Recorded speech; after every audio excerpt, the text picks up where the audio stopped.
Could you introduce yourself there if you don't mind, We'll please? get that done later. Okay, well, I think the video is starting. Let me know if you all see us on Facebook.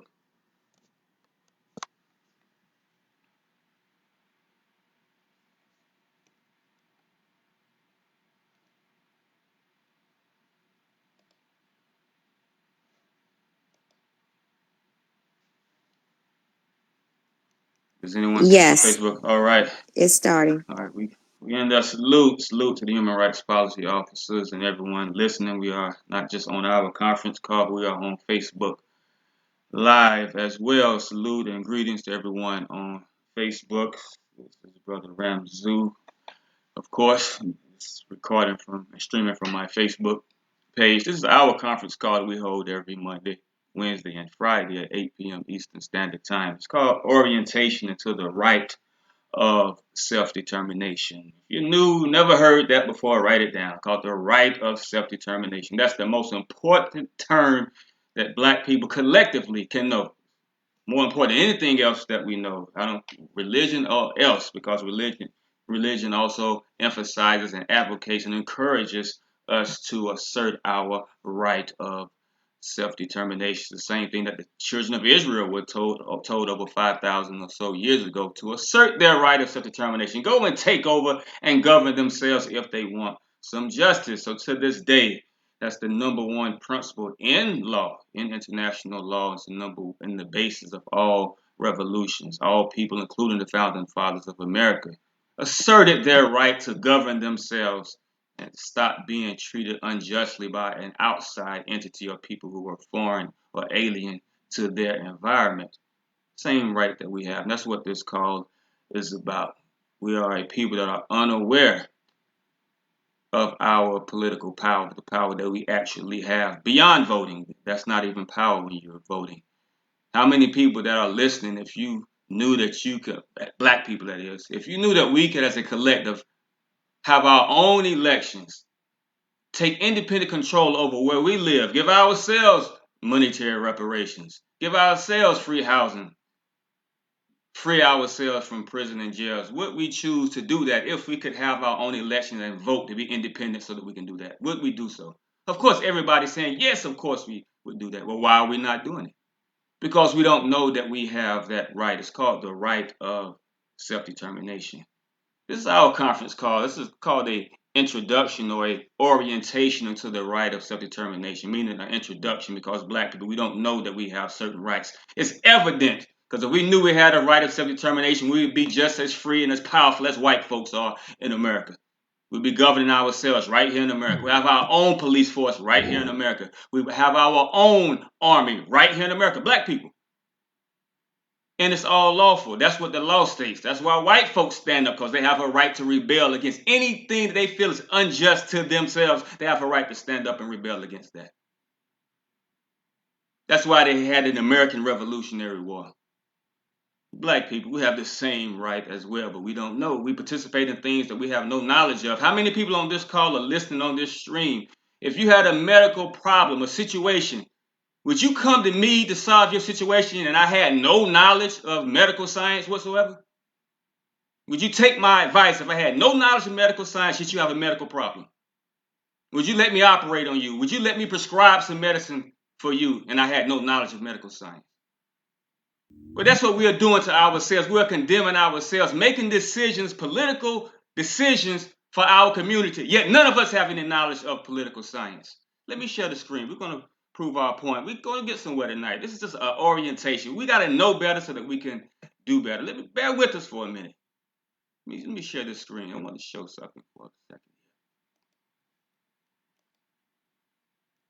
Let me know if I'm sharing this. We're talking about knowledge, political science.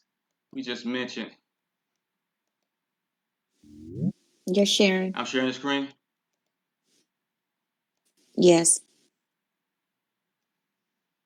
You see the screen? Political science. Yes, sir. Yes. All right, bear with us for a minute.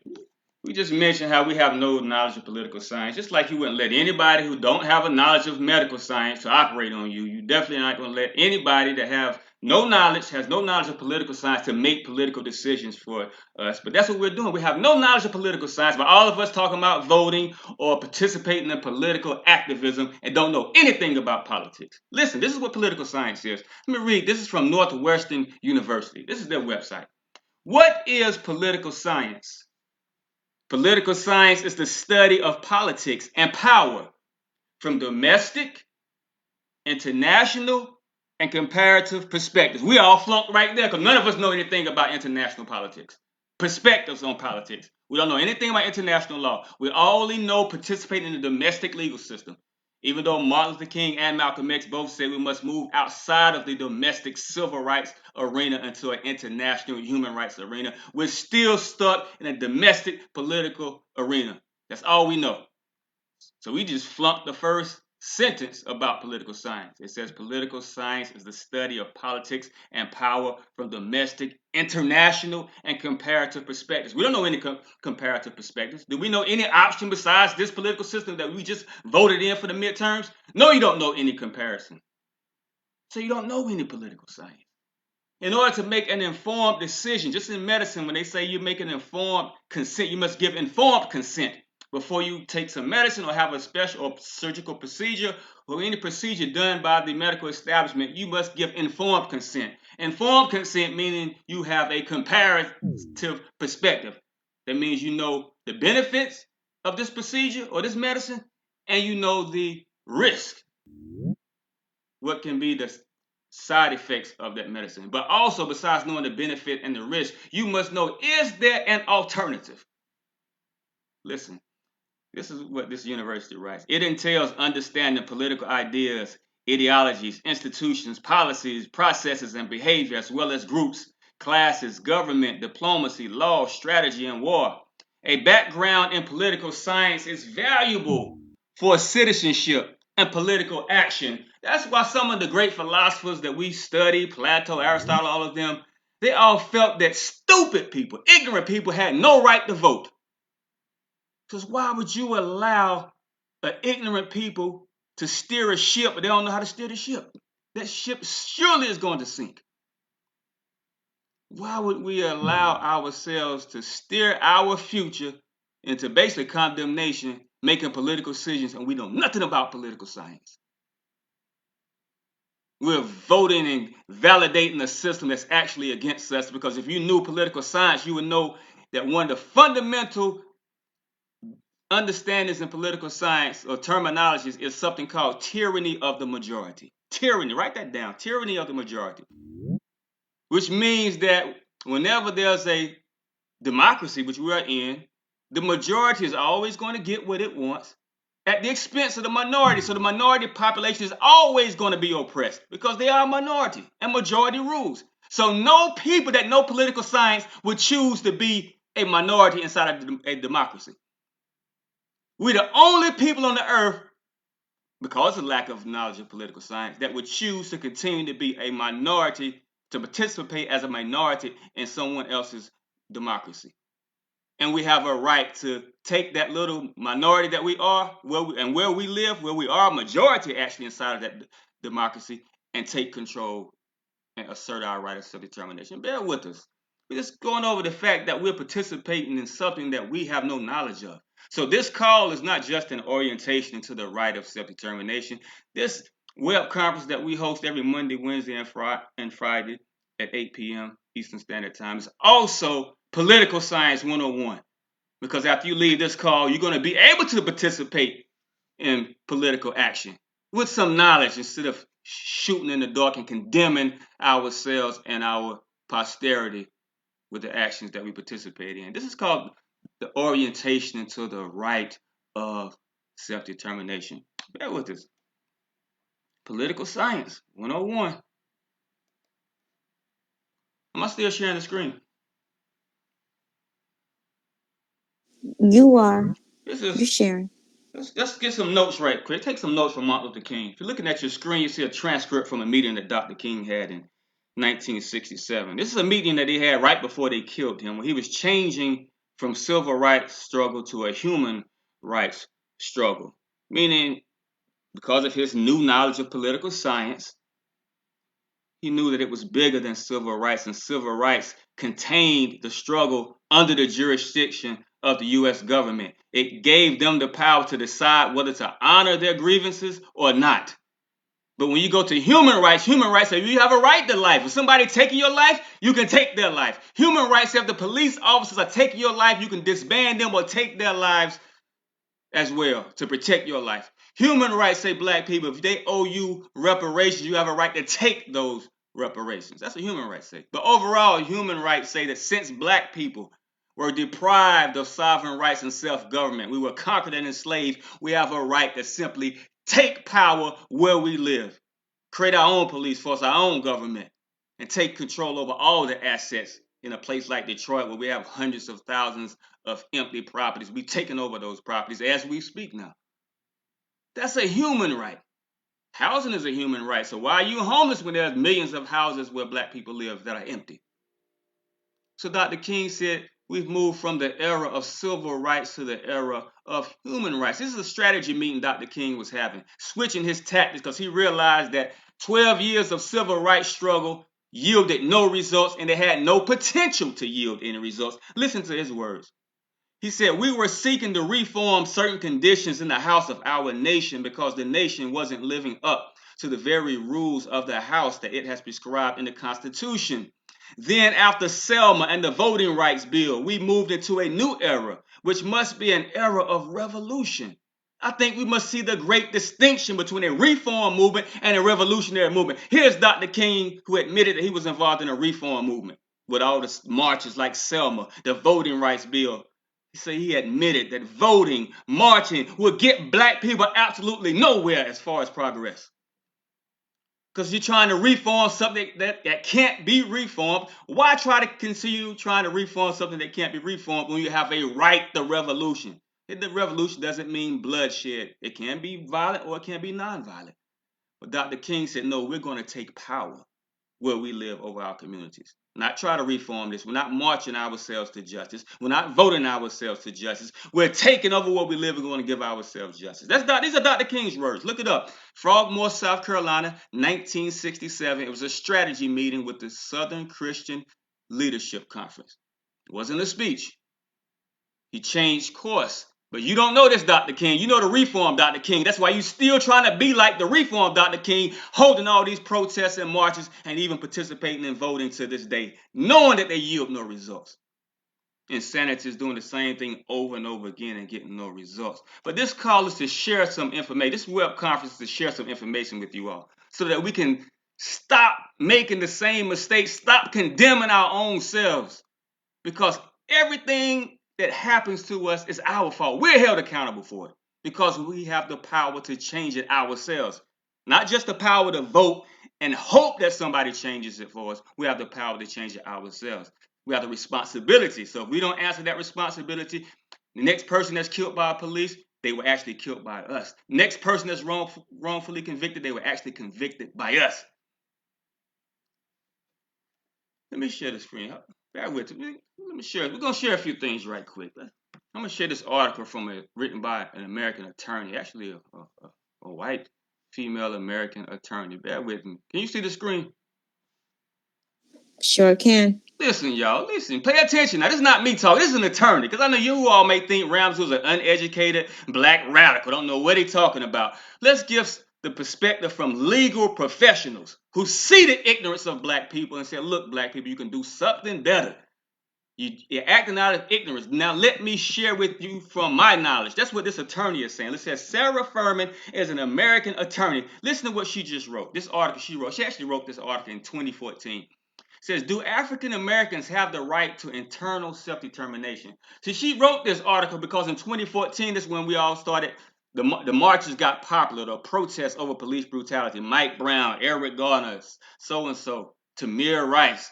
So this lawyer is watching all these black people hold all these marches all over America and saying, look, the sincerity is there, but the effectiveness of what you black people are doing is not there. It's not going to be effective. So let me tell you something based on my legal knowledge, my knowledge that I went to college for all these years to learn the law. Let me tell you something that can be effective, black people. It's called self-determination.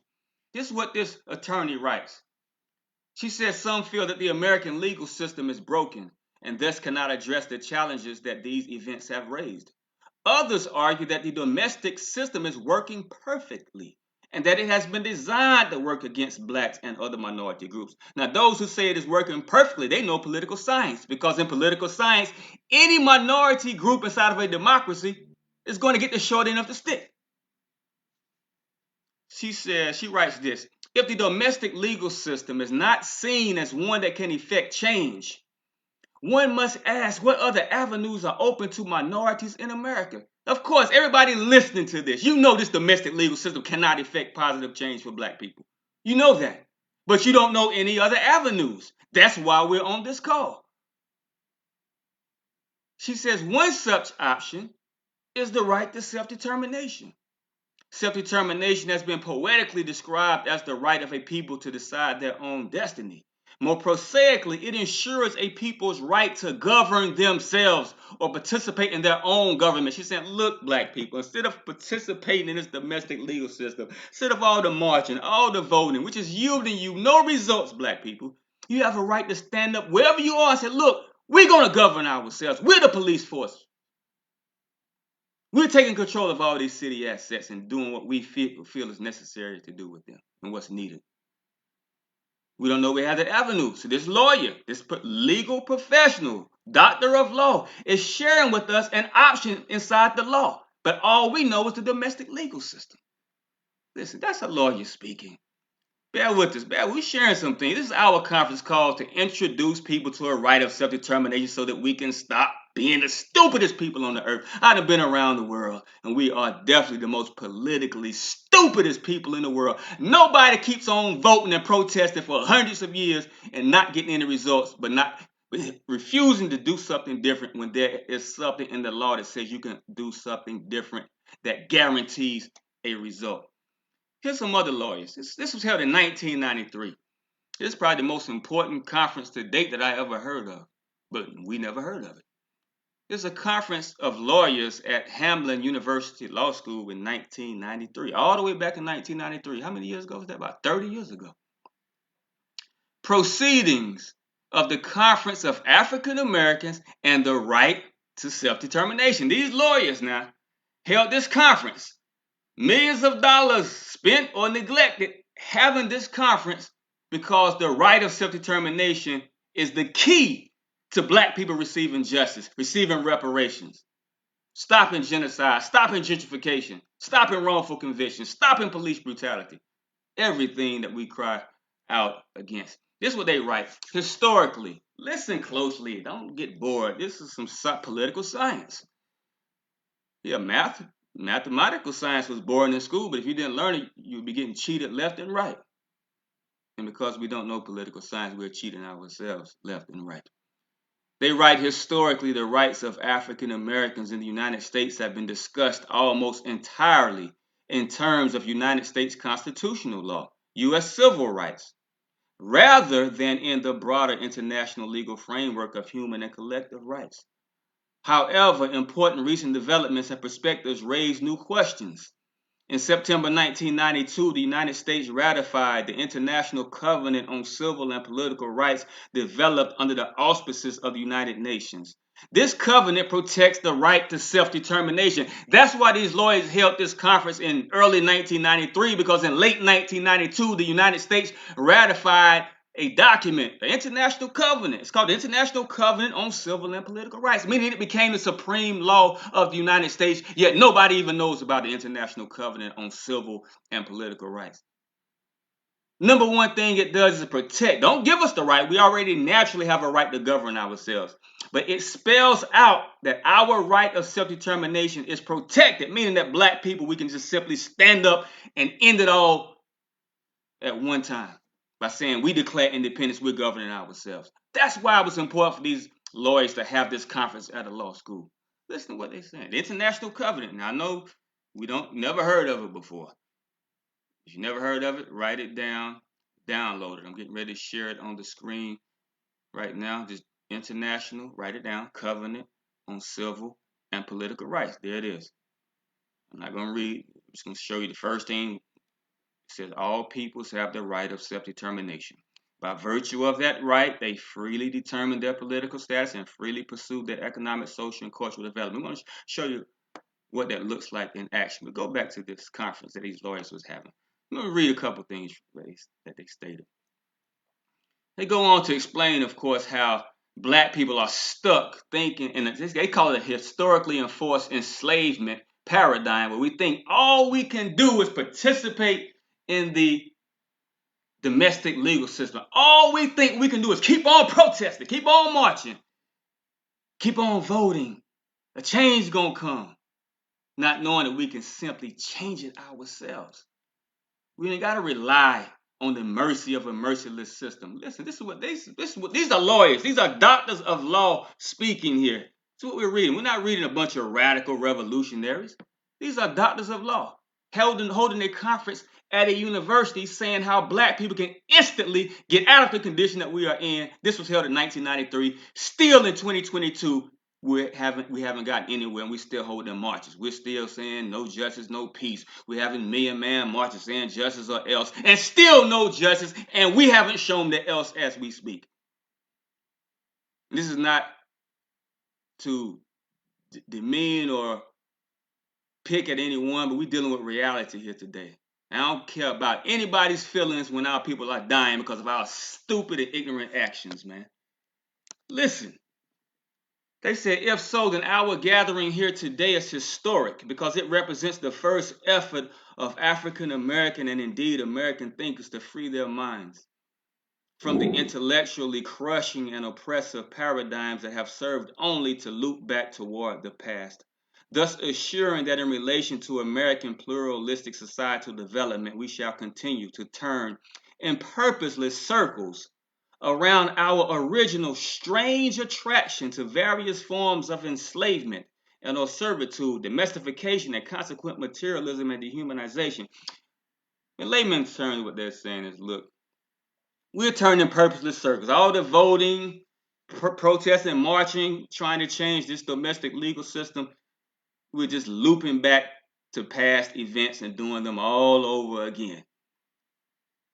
Unless we change, it says, they are saying we are stuck in this form of enslavement. It's enslavement because you don't know that you can go outside of the plantation. So you keep on protesting on the plantation, voting for a new slave master, voting for an overseer, not knowing that there's something outside of this. You can take over that plantation. You can kill the master. So these lawyers saying we have been domesticated. Domesticated meaning that, like as an animal is domesticated, you take an animal out of its environment, take a lion, king of the jungle, and put him in a zoo, domesticate him, tame him. Now the lion doesn't even want to be in his own domain where he controls, where he's the king of. He's satisfied with being in a zoo as long as the zookeeper throws him some raw meat to eat. Or if he want more meat and he'll growl, and maybe the zookeeper give him an extra meal here and there. We're stuck. The lion has been tamed, so he doesn't know his own environment, especially if the lion was born in the zoo. That's us. We're born in this zoo called America. We're not born with our own control, so we don't know our own control. So at best, all our activists do is try to get some extra raw meat from the zookeeper. We ain't trying to control the zoo. We ain't trying to get back to our domain that we govern ourselves. So these lawyers are saying that black people have been domesticated, so we don't even seek power. We seek a position under the power of another people's system. They write, our attempt today to begin the process of reorienting intellectual thought around the right to self-determination. It's our attempt today on this call, on this Facebook. We're trying to reorient intellectual thought. Everybody listening now on Facebook, we all think we're intellectuals. Everybody on Facebook think they're intellectual. Or any social media, sharing our little knowledge and our commentation on this and that like we're intellectual. But if it's not revolving around self-determination, these lawyers are saying we are not intellectually liberated. We are ourselves still enslaved. We think we're so deep trying to comment on the midterms and who controls the House, who controls the Senate, but we don't control none of them. It says it's first of all an act toward intellectual liberation. So now you all who are listening, because we know that many people who are sincere that are listening, but your intellect is locked because you don't think outside of that box they put us in called this domestic legal system. So you don't know that there is a solution that's right at your fingertips, right in the law books. But when you know now, I'm free now, my intellect is liberated, now I can think my way out of this. It says this is a historical landmark suggesting that we have finally broken free of the enslavement paradigms and can now begin to contribute positively and meaningfully to African American freedom. What these lawyers are saying, or doctors of law are saying at this conference, is it's impossible. I don't care what kind of activist you are. I don't care how popular you are, as Dr. King was the ultimate popular person at that time. You can't contribute positively and meaningfully inside somebody else's system unless it's about self-determination, us governing ourselves. These are lawyers speaking. Dr. King himself admitted that after 12 years he hadn't contributed meaningfully and positively to his own people. Yeah, we all think he contributed. We got a holiday named after him. We celebrate Dr. King all over the world. I just came back from Africa. I was in a country called Central African Republic. They speak their own local language and French. Yet they had a street named Dr. Martin Luther King Jr. That's how popular that Dr. King became, yet he himself admitted that he hadn't contributed positively and meaningfully because he hadn't contributed towards self-determination. He was stuck in civil rights. Those are his words. Let's go on. These are lawyers speaking. Before we close out this document, I want to share the words of a participant in this conference, a lawyer. He's just a doctor of law. He's now the Attorney General of Minnesota. Listen to the Attorney General of Minnesota's words. Listen to what he says. He says, so integration is something that has really not been fulfilling and rewarding, but any effort to separate also has been met with equal, possibly more aggression. So given those two dynamics, it is clear that the status of the African American citizen is still that of being a subject of the state and not a citizen of it. And on that ground, the right to self-determination certainly needs to be recognized and even fought for. Man, there's no win in this situation, black people. You can't win. Integration is not helping. Voting is not going to do anything. Protest is not going to do anything. They're going to oppose our self-determination, but that's the only option that we have. So it needs to be recognized, and if we have to, we must fight for it. You all know who stated these words? Keith Ellison, the Attorney General of Minnesota. Look them up. These are lawyers speaking on the right of self-determination. We're reading from a conference that was held by black law professionals once America ratified the International Covenant on Civil and Political Rights and protected the right of self-determination. It said, look, the answer is right here. All we got to do is stand up and assert our right of self-determination. Stop wasting time with voting, marching, conventions, conferences, when all we got to do is spend our resources rallying ourselves together and saying, look, we're making the collective decision to go independent away from this system. Same thing the founding fathers did for their white constituents in the colonies. We have a right to do the same thing. Can you all still hear me? Am I still sharing the screen? Am I still on Facebook Live? Yes, you are. Let's go further. Y'all pay attention. This is very critical. As we mentioned earlier, we have to know some kind of political science. Because right now, we are like a bunch of uncertified, no medical science whatsoever doctors prescribing medicine, doing surgical procedures and everything on our people, meaning we're condemning them to death. That's what we're doing in the political arena. Don't know any political science yet. We out here talking about we voting, we political activists. Don't even know anything about political science. This conference is about political science. If you don't know that if you've never heard of the right of self-determination, shut the chapter on your political activism, sit down and listen. If you don't know about the right of self-determination, and I know 99.9, I don't know how many other nines behind that of us, percent of us do not know about the right of self-determination. So we have no business being political activists.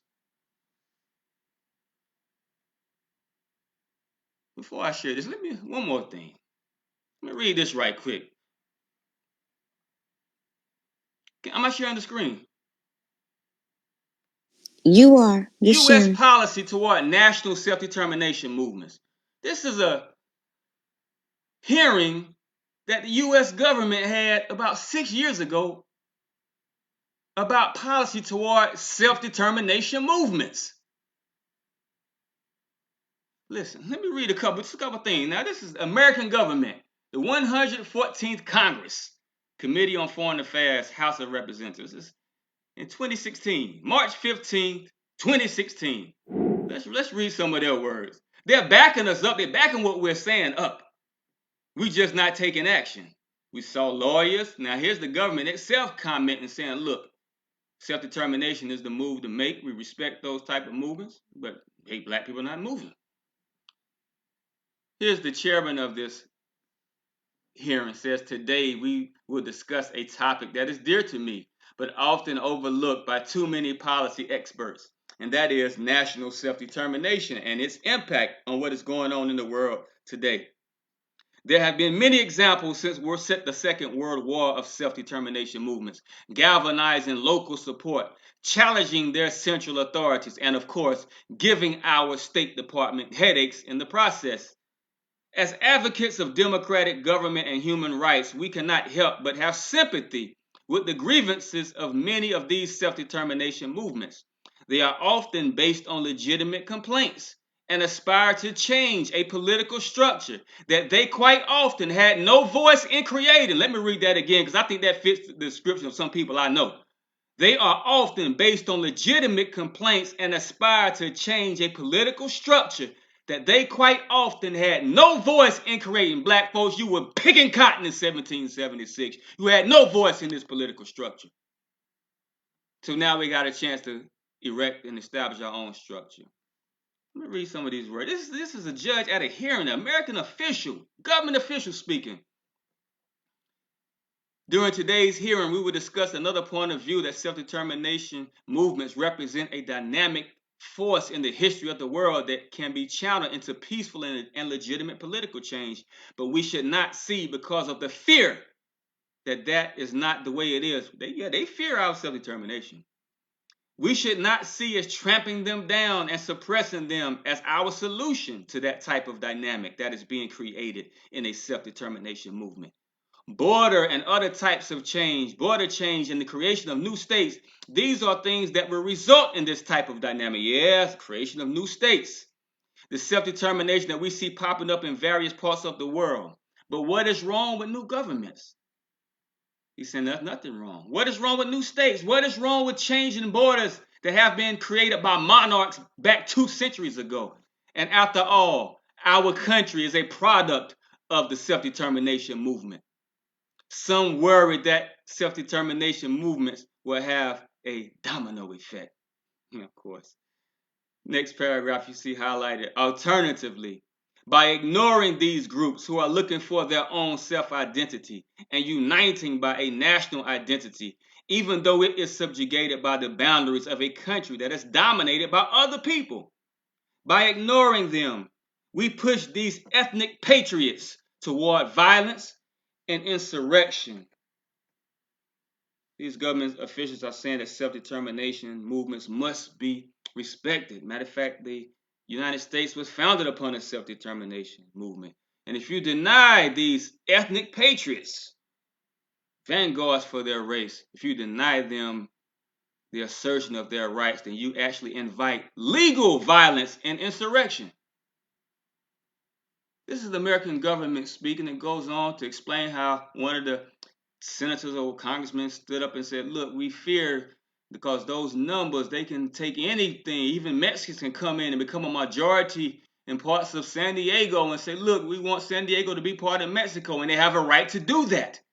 That's how powerful the right of self-determination is. That's why they kept the right of self-determination away from our knowledge, away from us seeking that as a solution. If you look at your screen, I hope I'm still sharing the screen, Comrade Malakia. You are. This is a document we share from Princeton University, a scholar from Princeton University and Tel Aviv University, called We the People's The Strange Demise of Self-Determination. 34 pages. This scholar explains how the United States is afraid of black people asserting their right of self-determination. So the United States government must spend endless resources to keep black people ignorant of their right of self-determination and conspire with fake black leadership and make sure our leadership keeps us voting, keeps us protesting, keeps us using rhetoric, having marches and speeches forever and ever instead of simply standing up and saying, look, we're taking over this. This is our justice or else. We've been had, not by white folks, by our own leadership. Because they feared. This scholar explains it in this document how they would go and convince our scholarship, our academic leaders, our political leaders, convince all of them and influence them to make sure we stay on that treadmill, looping back toward actions of the past of voting and protesting, instead of doing what all progressive people, all revolutions, even if they went through the protest stage around the world, they all progressed to the point, including the founding fathers, they progressed to the point where they said, look, all this protesting and voting ain't working. We standing up and we declaring independence and taking over. That's a right. That's the most fundamental right that we have. But this author explains how our leadership will sell us out. Let me go to this document. It's the last document I'm going to share.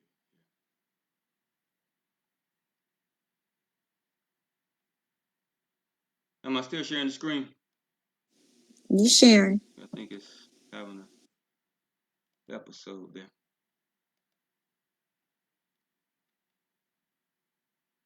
And wait for it to respond. But I'm going to share a document. This is the last thing I'm going to share for everyone. Then we're going to open up this floor. But it was written by a professor of law at Georgia State University Law School. All peoples have a right to self-determination. You see your screen. Henry J. Richardson III's Liberatory Perspective on Racial Justice. This is written by an Asian American professor of law, not even a black person now. Talking about the right of self-determination for black people. Because this Asian person, she's coming from a place where they stood up for their right of self-determination as the only solution for them to receive justice in Asia, places like Vietnam, etc. And now she's in America teaching students among a people that don't have a clue of what to do to receive justice. But this law professor knows that the only guaranteed way for black people to receive justice is to learn your right of self-determination and stand up to assert it. This is her subtitle. I like her subtitle. She says, notwithstanding oppression, subordinated peoples can have a jurisprudence on which they act without a dominating people or group's permission. So she's saying, look now, there's a system of law, jurisprudence, human rights law, self-determination, on which you can act. You ain't got to ask for permission. You just assert your right to act. See, rights is something you assert. You don't ask, can you assert your right? You have the right already to assert it. And she knows, being a professor, she's probably been through it with 1,000 different students or more. When she talks about self-determination and power, just like we in the movement speak about self-determination, and some of you listen, the first thing you are saying in your mind, they ain't gonna let you do that. Master ain't gonna let you govern yourself and declare independence. She knows that, so she gives a subtitle, a heading saying, look, you ain't gotta ask for no permission. Assert your right. Take over where you live. Stand up and say, look, we're governing this. Here's our police force. We dare you come in with your police force. Matter of fact, take them uniforms off. Give us those guns if they were paid for by the people. Give us those cars, or we're taking them from you. See, that's speaking too powerful for people that are domesticated. So she knows that. So she gives a subtitle saying, look, what we're about to say about self-determination, black people, don't think in your domestic context. Think you got to ask your oppressor, can you do it? You don't have to ask. You just stand up and assert what you have a right to assert. Listen, you're ready to close this out. I want to read. This is a law professional. They're teaching this at law school.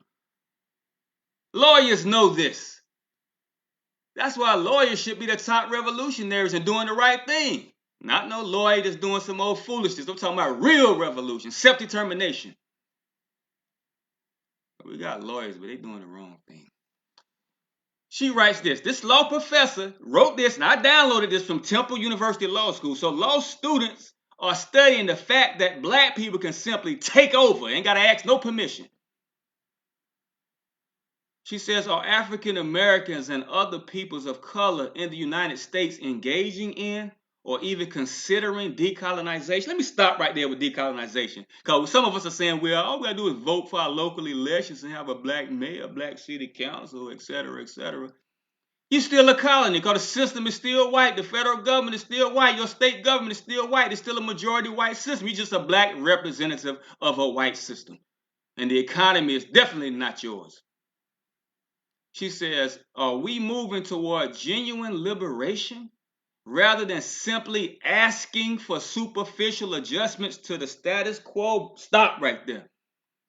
Do we really want to be free, black people? Especially all of our comrades and people I know on Facebook, etc., that say they are liberators or revolutionaries. Do you really want real liberation, or do you want an adjustment to the status quo? Adjustment to the status quo is this: a black president. That's a superficial adjustment. That's superficial.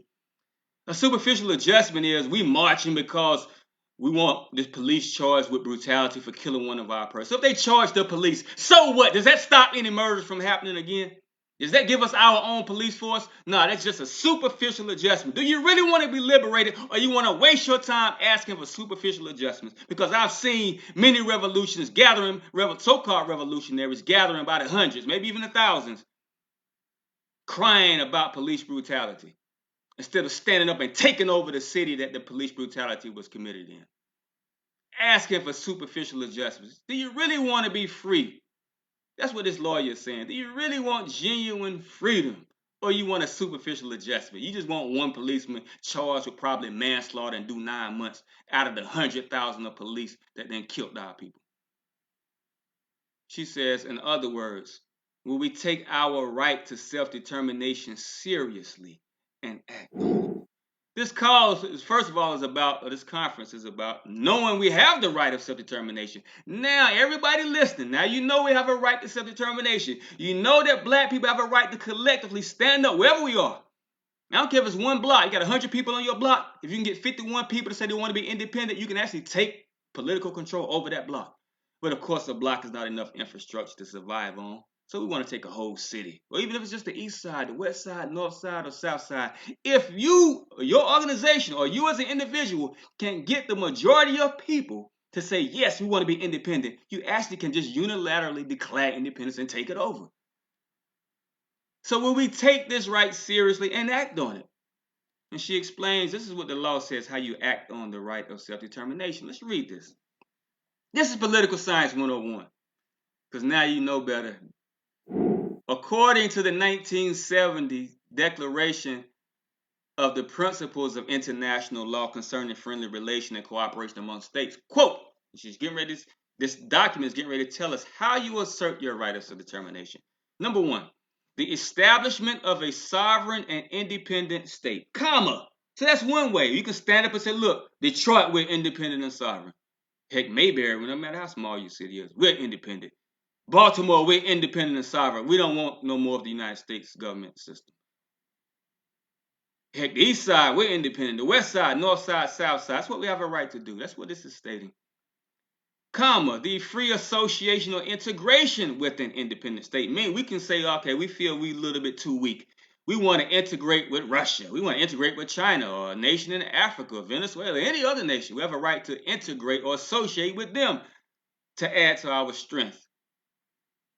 Comma, or the emergence of any other political status freely determined by a people constitute modes of implementing the right of self-determination of that people. Boom, that's how you do that. All of those are ways to implement the right of self-determination. Whatever we determine, how we want our system to look, we can stand up and say, look, we're establishing our own system, and this is how it is. This author writes, in other words, self-determination can take many forms, but they all involve empowerment rather than equal treatment at the hands of the states. Self-determination, that is black power. We're saying black power, but that's self-determination. You're not saying black power inside of a march that's asking for justice, because that's not black power. That's taking your black power, giving it to them and say, look, with the black power I just gave you, please empower us back. Or give us some justice with the power that we just gave to you to give justice to ourselves. That could have been used to give justice to ourselves. That doesn't make any sense. We're sitting here hungry. We got a whole buffet table. We push the buffet table over to our enemies and say, look, Can you give us a bite to eat from the table of food we just pushed to you and gave you power over? When you vote, you're transferring power. When you protest, you're transferring power because you're taking the power of the protesters and saying, look, we're acknowledging that you all have the power to do right by us instead of us having the power to do right by ourselves. Here you go with all of our protesting energy, our willpower. Here you are, enemy. We're protesting to you. Now, please use this power we just gave you to do right by us. Doesn't make any sense. You can use that same power and say, enemy, you are finished. We declare independence. We declare our right of self. We're asserting our right of self-determination. Does that make any sense to anybody listening? Please, you can chime in and say, look, that don't make no sense.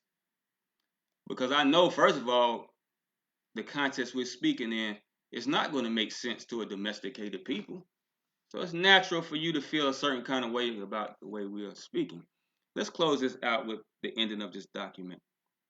This professor of law from Georgia State University Law School, who wrote this document that I downloaded from Temple University Law School, she writes this.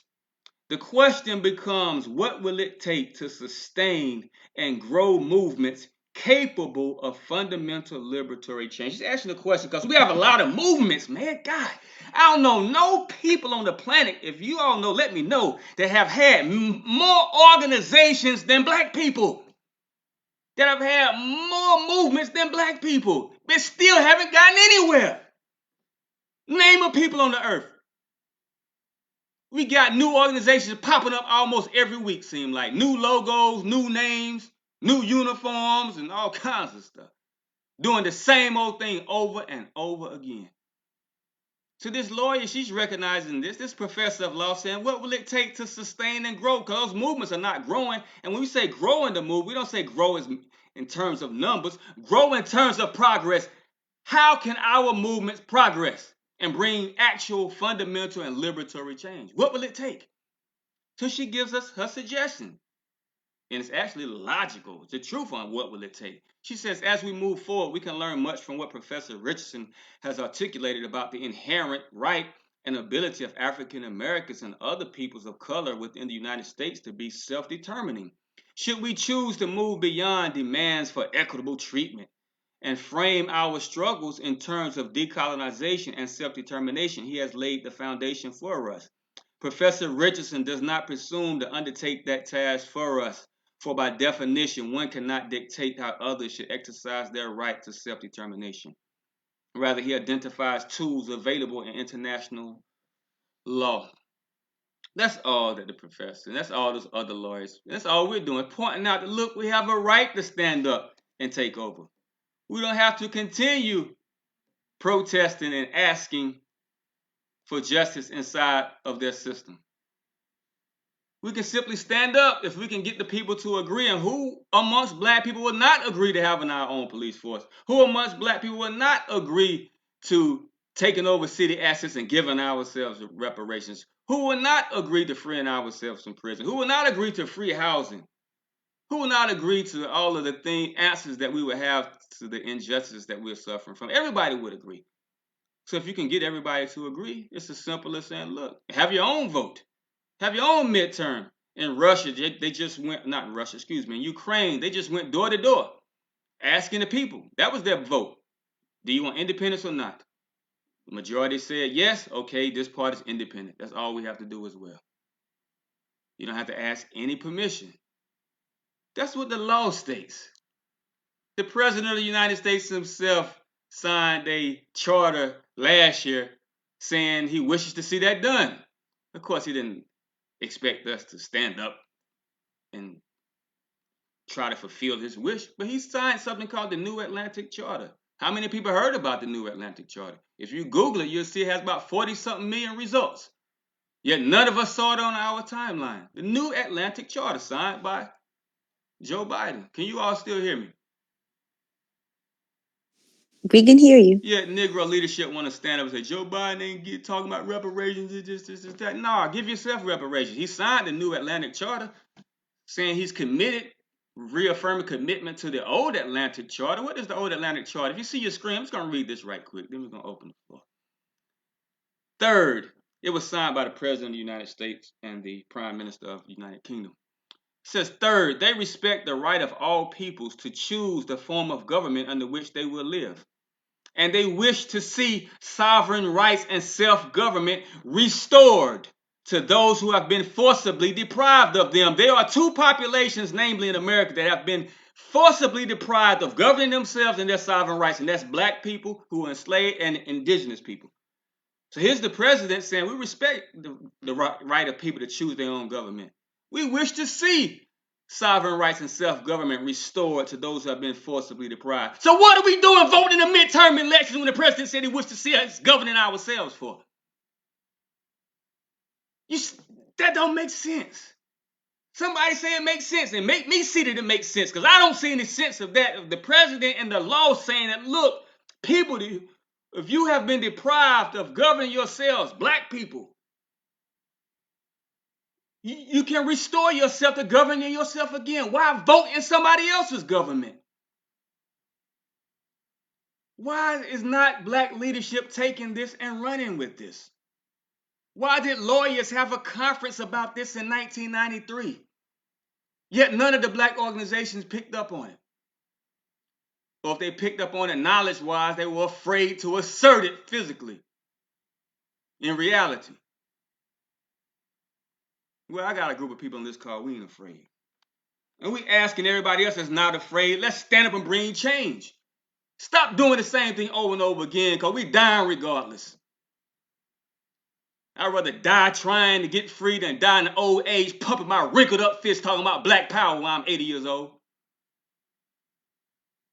Look at our leaders that we look up to right now.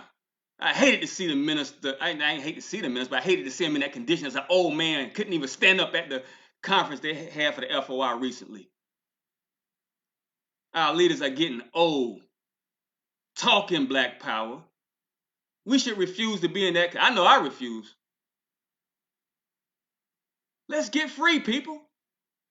The president signed a charter last year saying you can have your freedom if you stand up for it. The law been signed, ratified in 1992 saying black people, you can stand up. Lawyers, legal professionals have stood up and had conferences based on this. Yeah, we still here talking about midterm elections. Crying because the Republicans won too many seats in the House or whatever we're crying about. Worrying about Democrats and Republicans, and you all are being misused by both parties. Don't have a interest or stake in nothing that they do. Let me stop sharing the screen and close out this call. This call is just simply what we call a right, or orientation into the right of self-determination, just to introduce people that, look, there's something different we can do. We can actually rally our people. All of our time should be spent rallying our people to stand up and assert their right of self-determination. Am I still sharing the screen, or I stopped? You're sharing right now. Okay, you just stopped. Okay. You just stopped. That's what we're doing, black people. We're just sharing with you, giving you some knowledge, man. Hopefully that we claim we got a lot of knowledge we're sharing on Facebook. What about this knowledge? What about knowledge of the fact that we can actually stand up and change things, really guaranteed to change it? Not sharing who to vote for and hope, fingers twisted, I hope this person we vote for does something. Why would we do that when we have the power to change it ourselves? Those of us who are revolutionary, will we stand up and actually do something revolutionary, man? I see y'all looking tough. We marching with guns. We doing a lot of stuff, man. It looks good. Looks tough. But yet the very next day, they arrest the leader that led these marches with guns, and nothing is being done. They just gave our brother, Grandmaster Jay, 7 years and something in prison. What is going to be done about that?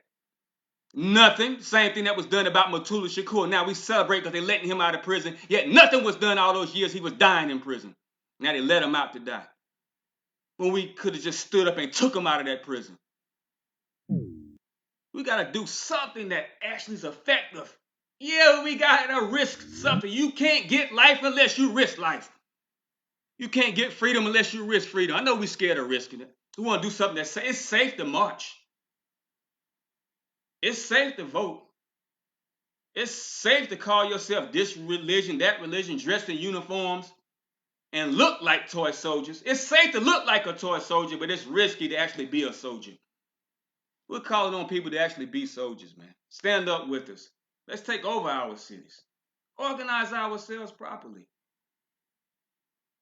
Malaki or whoever, somebody's putting our contact information in the chat section or on social media. You can get in contact with us and see how we are organizing in Detroit. We're trying to effect change. We are effecting change. All the talking is over. The plan is over. It's 2022. They done forced most of our population into taking vaccines. They done forced us to doing many things. Many of us opposed that, but we did nothing about it. The only solution to whatever problems that we have, black people, is simply standing up and taking over, which we have a right to do. So why not do that? Why not do that? The choice is yours. Now, you don't have to join us in doing it. If you have your own organization or if you're by yourself, rally your people where you live and say, look, we have our own vote. We're having our own midterm election or whatever term election you want to call it. And we vote to be independent, and we're taking control of it. We're stopping police brutality. We're ending homelessness. We're stopping gentrification. We're stopping wrongful convictions. Can we do that? We can do it. Are you afraid to do that? If you don't do it, either you're afraid. I know it's a powerful enemy we're dealing with. But somebody at some point in time, or some people at some point in time, has to stand up and lay it all on the line. Are you part of those people who want to lay it on the line for our future? That's the question. We're going to open up this floor for question and answers, input, critiques as well. We know there's some always critiques amongst our people, but we accept those critiques. That's how you get perfection. So you can chime in either on Facebook or on this. If you're on our conference, we're actually on our own conference. The link, somebody can share the link if you want to come to this conference. Share the link on Facebook.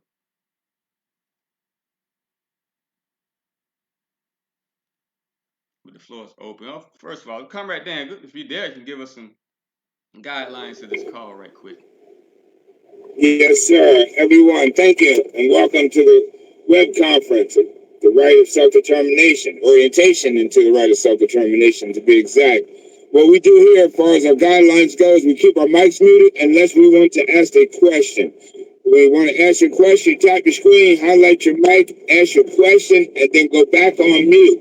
If you have a comment with that question, you ask your question first, let it be answered by Comrade Ramsey, the host. Comrade Ramsey only. That's in the chat or verbally. He's the only one to give answers because we want you to have the correct answer. We don't want you to be doing any guesswork. Okay, also, if you don't, you're a little shy and you don't really want to speak out, then you can write your question in the chat or comment in the chat that will be read out. Also, don't bring that fear about what they're not going to let us do, because that will get you muted immediately. So enjoy the web conference. Take this educational points down, and make sure you research everything you heard and what was shared. That way, you'll truly understand when you go out and share this information with your friends and families. This must be spread around the country and then around the world, so everyone knows. We can put an end. We can put an end to all of this overnight, if that's what we can do. Thank you. Salute. Overnight, we can end this thing. Overnight. Man, I like a scripture, not to get religious, but I like this, one of my favorite quotes from the Quran. It says, at the end of the affair, the devil will say, I had no power besides what the people gave me. See, our enemy has no power besides what we gave him. So whatever happens to us is our responsibility at this point in time, because we have a right to actually stand up, and the enemy even gives us that right, but we're so afraid of the enemy that we won't dare stand up. But go ahead, if anybody wants to make a comment. I see a mic open. I heard a mic open. Are there any comments on social media, Comrade Malaki, anybody? Facebook? No, I don't see any comments or questions in Facebook. I think most of our Facebook audience who have seen our conferences in the past, they when they see us talking about self-determination, I think they run. They run. There's no need to be afraid, because death is going to visit you regardless. We got to do what's right, people. Stop being afraid, and let's change these conditions for our people. Salute, comrade DR. We miss you as well. Salute. Any other comments? Any critiques? I'm sure Malaki shared our contact information, our hotline number 888-999-6530. I want to see as many comments as people had when I was at the airport. We had a lot of comments on that. What about comments on you taking accountability and responsibility and taking action? I hope you all comment on this. Don't be nosy when I'm at the airport and comment on that. I'm not here to be spectacles. Go ahead, Comrade Harry. Salute, comrades. Salute, Comrade Ramsey. Sorry about being late. However, I'm here now. And to piggyback off what you just said, yeah, everybody and their mama had something to say when you were at the airport. But when you ask them about self-determination and in the chat here and whatnot, it's crickets. Crickets. And I don't get it. But nevertheless, I did have a question I wanted to ask you. Not to be long here, but if you recall, I mentioned to you about this being a consulate and setting up the flags here. I wanted to get permission from you to set up flags here. Oh, okay. And what flags you would require me to have. Oh, okay. And I yield. All right, thanks. Now we'll go over that on the officer's call. Make sure you bring it up. But of course, you should have the Republic of Detroit flag and the National North Atlantic Peace Organization flag, which is a military alliance of different peoples across the world too. That alliance also supports our self-determination, military alliance, that is. But we'll discuss that on the policy officer's call in detail, or even before then. Well, it's only a few days away. But thanks. Great question. Any other comments? Any critiques? Anything on social media? Comrade Devin made a comment. What does this comment say?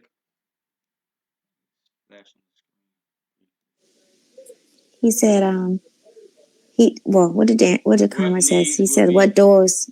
Go ahead. What needs will be met as we assert our right of self-determination? Well, the sky's the limit. All needs will be met. You have housing, you have electricity, you have food, you have everything that we depend on this system to provide for us. We got over $15 trillion in real estate value alone where black people live in America.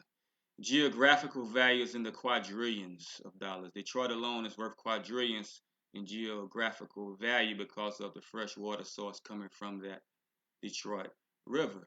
Leveraging those assets alone, you can give everybody plenty of money, which money is useless without something to purchase, but we can actually create a system or industry where we can produce everything that we need. We can grow all the food that we need. We can produce the clothing, etc., that we need. We can produce the electricity that we need. Detroit, for instance, we spend approximately $319 million per year for electricity. $319 million. But for $250 million, we can have free electricity, alternative electricity forever. So $250 million is nothing in a city that real estate value alone, devalued real estate value alone is worth over $600 billion. So these things are things that can easily be taken care of. It can easily be taken care of even by the current system. But being that this is a capitalist system, they want people to keep spending money on electricity. They want people to keep spending money on things that should be free and can't easily be free, especially with modern technology. But they want us to need the money. As long as we need the money, those who create the money, who are the ultimate power definitely is not the United States government. The United States government and military and the population, we are just proxies of those who are really in control. And definitely, okay, you said more jobs. Yes, of course, if we're producing for ourselves, it'd be 100% employment. But actually, technology is to the extent nowadays, Comrade Devin, that minimum people have to work. Even farm, I thought at least people have to farm, pick the fruit or the vegetables, etc. But now they got automated planters, tractors, and harvesters, etc. So there's basically probably 5 people can run the whole workload of a whole nation because of modern technology. And we can use our skills to actually advance, to work on advancing things instead of laboring. That's Black people's problem now. We do too much laboring, so we can't even think about advancing ourselves. So we busy on the plantation. Any other questions, any comments?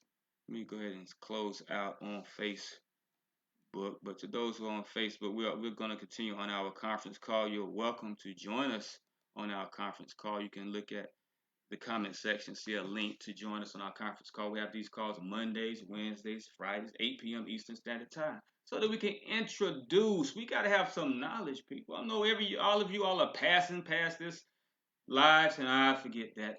But yet you voted last week, and we're trying to give you some political science so that you can actually participate in voting correctly. But of course, if you had political science, you wouldn't have voted in the first place. That's all that we're trying to do on this call. So those who are on Facebook, you're welcome to join us on our actual web conference.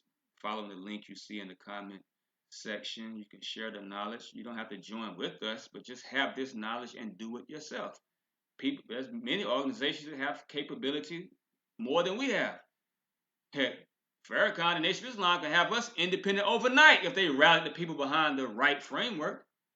So I welcome them. I encourage them that the Nation of Islam take this mantle up, which the minister even admitted that the Honorable Elijah Muhammad said that we should have a vote for independence. And that was over 40-something years ago. I don't know why it hasn't happened yet, but you all are welcome, and we encourage you all. You're the strongest organization we have to take up the mantle, rally our people, because all it takes is numbers to decide to go independent. What's the holdup? What conversations have been had behind closed doors that put fear in our leadership? I don't know, and I'm not going to make assumptions. But something has happened. But we're here today, brothers and sisters. Let's make this change occur with these hands and not rely on the hands of others or complain about the hands of others not doing. Love you all on Facebook. We're signing off of Facebook, but we will continue on our conference call. Salute.